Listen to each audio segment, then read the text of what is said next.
अदुबो तसेंगनमक प्रजागी अवाबसे सरुक यादबनिना प्रजागी अवाबसे कोहंदब यादबनिना तसेंगनमक मिहुत अमा ओइना असुगुंबा कयासिंग असे येंसिनबिररोय हायरगना फमदादोपिरो तसेंगना लेते खांगगदि अखोय अंगंबा पुथोक अंगंबा लेवेंदो होनजरगेबा कनानो चीफ सेक्रेटरी उनगद्रा गवर्नर उनगद्रा प्राइम प्रेसिडेंट उनगद्रा उनजरगे चेंजरगे चोंजरगेबा मदुगी फिबम सु तादगुम तौ अखोइना लेना गाना अखोइना पुखरीदा लेबा मतमदा योटके दो इसिंगना पल्ले हाइबगुम सेंना हाइबा मतमदा अदुगुंबा फिबम अमदा लेबसे मसि यामना पुंगदा पेंदबा नुंगाइतबा फावी अदुना मरम ओरगा अथुबा मतमदा अखोइ चीफ सेक्रेटरी ना येंजनबिदुना अमदी काइखु नजरबा गवर्नर नसु मियेंग चंगबिदुना ngasi hayeng phawbagi manungda hairiba अखोगे प्रेग्नेंट इलेक्ट्रॉनिक मीडिया की सिलेनाउ सिंबो हानबा मक्तदा आइगी माइकेदगी तरामना ओक्चरी ngasi मीडिया की सिलेनाउ सिंग कौदुना उनबगी खुदोंग चाबा मखक लौजरीबगी मरु ओइबा मरमजे थोदो हेंदोना अखोई मतम मतमगी चाउखत थौरांग पाइखत पा हाइबसी मतम मतमदुगी पालिबा सरकार अमदी लाइरिबा मिहुत सिंगना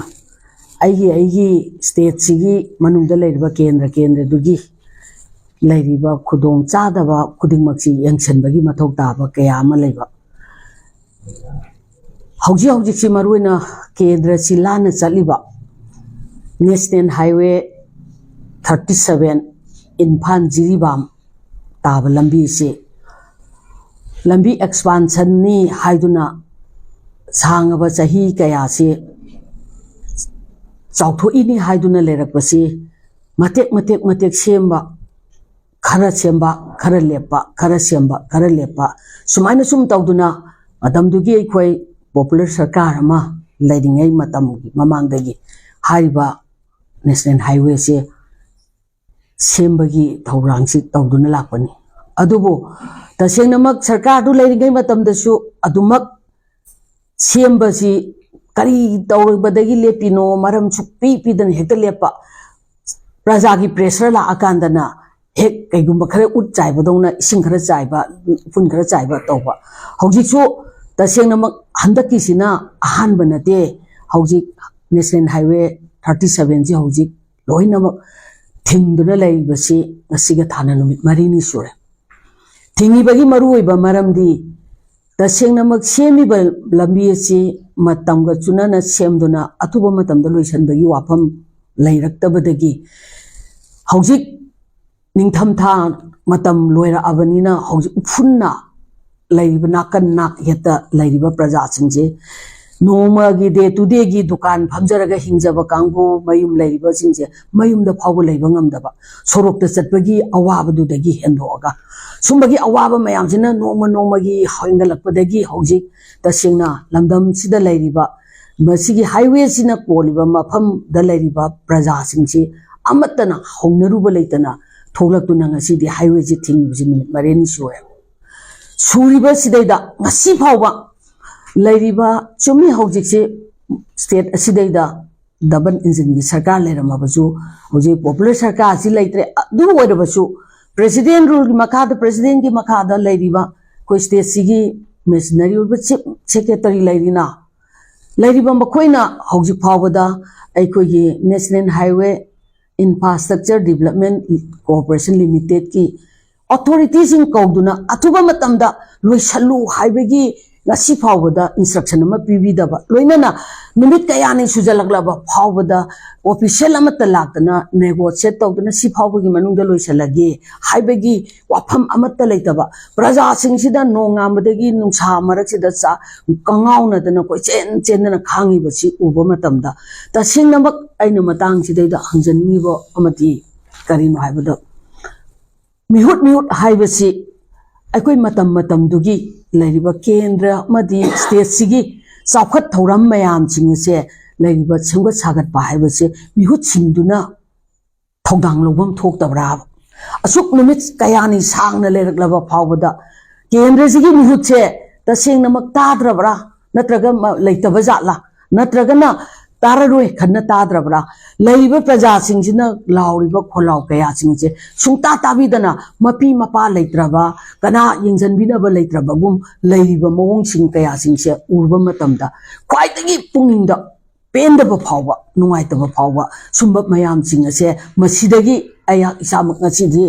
तसिंग मयामसिंग असे मसिदगी अया इसामक ngasidi तसिंग नमंग मसी लालगे लालू चुंगे चुमु मसी हाइबम थुए मसी लाउबम थुए खलगा मसी अकोई चुमियम बरोमदा उइना कोंगदौदा गदाना कोंग तागद्रा नै तुनुम लेरुबनी अदुबो तसिंग नमक प्रजा की अवाबसे सरुक यादब यादबनिना प्रजा की अवाबसे कोंदब यादबनिना तसिंग नमक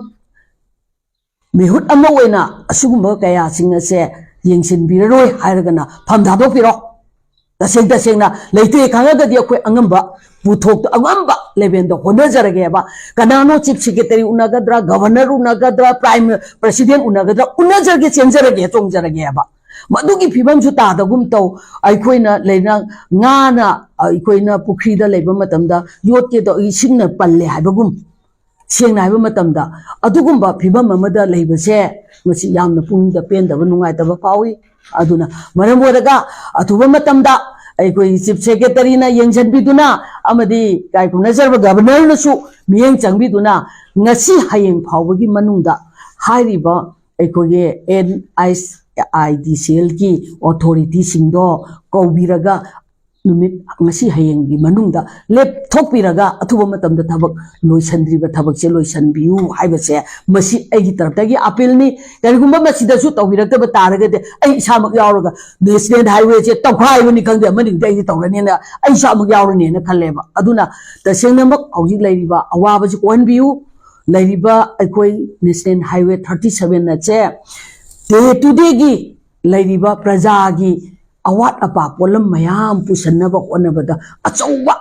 lifeline nama oiriba adugumlaba aikogi mafam amani aduna maram oire haraga masi ani thokna yengba miyengda aikogi masi kijitang karakwa matamda atuba matamda loisanba yaba khudong jaba mayam chingche amatta tawdana ngasi phawba tawdribase masi yamna puningda nungnangba nungaitaba phawi aduna sub contract oiriba kangbu nasu सुबीरगदी लैरिबा मकोइगी पीबम थोपा अखोइगी लैरिबा फंगबम थोपा मकोइगी बिलदो पीबीदब तारमबचु पिथोपिरो सरकार ना लैरिबा ओजिकी लैरिबा पानबिरिबा चलाइबिरिबा सिंगना पिथोपिबगा लोइना हांगाछि हायें फावबगी मनुंगदा हाइरिबा लंबीगी खुदोंग चादबसे को अनबिदुना मागी तौबम थोपा black topping ना सिंगबा तौबिदुना अवाबा प्रजागी अवाबसे को अनबियु हाइदुना आइगी तरफतगी appeal तौजनु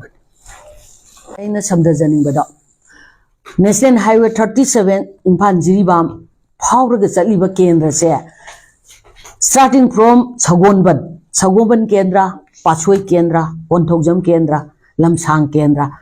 मरुना through अखोइना hilly area सिंगसी फाउरग Jiribam यौरिबनी हारिबा चिंगी एरिया सिंगसी थम्मबसु वैली की एरिया द लैरिबा मिहुत सिंग अखोइ ऑनरेबल मेंबर सिंगसे अखोई तासनबिरगा अथुबा मतमदा मसे याम अकनबा एक्शन लौखटपगी तंगाई फदबदो मधुसु आई लैबा इलेक्टेड मेंबर सिंगा आई अपील लोइना तौजरी मसे अथुबा मतमदा उंता यंगबियु लोइना ना हुजिक मखा ताना अमुकसु एक्सपांशन 25 ने हुजिक पाइबसे 45 पाकलकदोरे अमु 45 पाकनबगी अमु प्लान हौरे हाइना ताय 25 पाकप फावबदा सिगी कंडीशन लेतागदी 45 पाकलक तारगजे तारबदी 45 पाकलक तारबदी प्रजा सिंजे करी होइगदगे हाइबसे मसिगी अवाबसे मखा ताना अमुक अन थोकतनबा अखोई अपुनबगी ओइना मियंग अमुतंग चंगबियु हाइबसिसु अगी तरफतगी अपील तौजरी।